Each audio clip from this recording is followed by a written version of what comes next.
Good evening. Today, we're diving into some complex reporting about a U.S. military operation that took place in the Caribbean. According to several news outlets, this operation involved small boats and resulted in casualties on a vessel located several hundred miles from the United States. This particular operation was ordered under the previous administration, reportedly based on concerns that the vessel might have been carrying contraband. Since then, the incident has sparked a significant conversation among legal experts and lawmakers about the rules governing the use of force, especially in international waters. So, what are the legal experts saying? Ryan Goodman, a law professor and former Pentagon lawyer, has been quite clear. He stated that U.S. law does not authorize the use of deadly force in situations where there is no direct or imminent threat to the country itself. This isn't just one person's opinion. Other former military lawyers have echoed this sentiment, emphasizing the critical distinction between a genuine threat to national security and actions related to international law enforcement.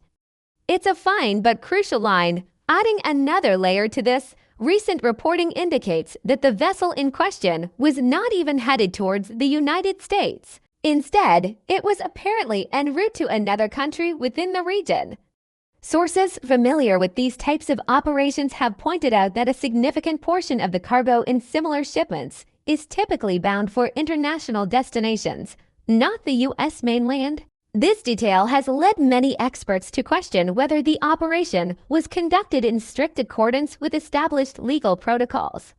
Was the response proportional to the actual, assessed threat? That's the question being asked. Now, let's look at the events as they unfolded.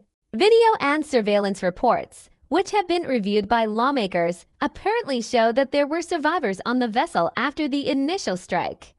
This fact raises some very important questions about the responsibilities of U.S. armed forces under the law of armed conflict. Specifically, how should military personnel respond when individuals are wounded or otherwise out of the fight and no longer pose an immediate threat?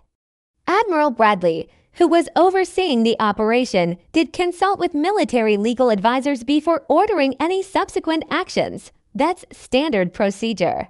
However, there has been a great deal of public discussion and debate about whether the entire decision-making process, from start to finish, adhered to both international and domestic legal standards. The scrutiny is intense because the rules of engagement are designed to be very precise. Let's break down the legal framework here. Legal experts consistently emphasize that under U.S. law, the use of deadly force is highly restricted.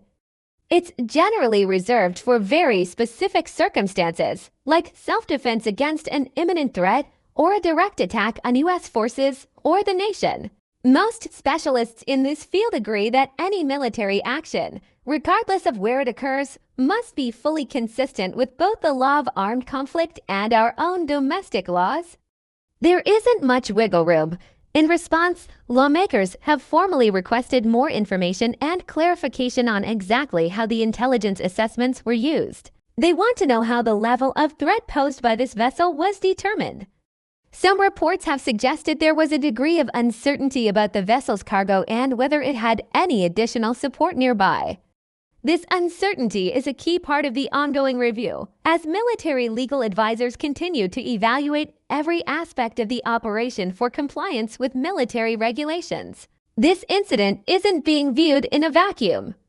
The discussion has naturally led to comparisons with other operations that have occurred in the same region, which highlights some interesting differences in policy and approach over time.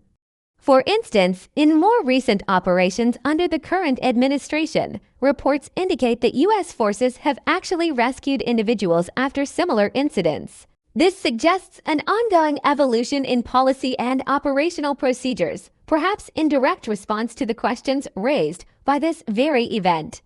So, to summarize where things stand, this operation has kicked off a serious and ongoing debate. It involves legal experts, military officials, and lawmakers, all examining the application of U.S. law in maritime operations far from our shores. The central focus of this entire discussion is on ensuring that all military actions are, and remain consistent with both national and international legal standards. It's about accountability and adherence to the rule of law. This concludes our overview of the reporting on this Caribbean operation. It's a developing story, and we will certainly continue to follow the developments as legal experts and military authorities continue their review of the incident. Thank you for joining us today, and be sure to subscribe for more deep dives into important stories like this one.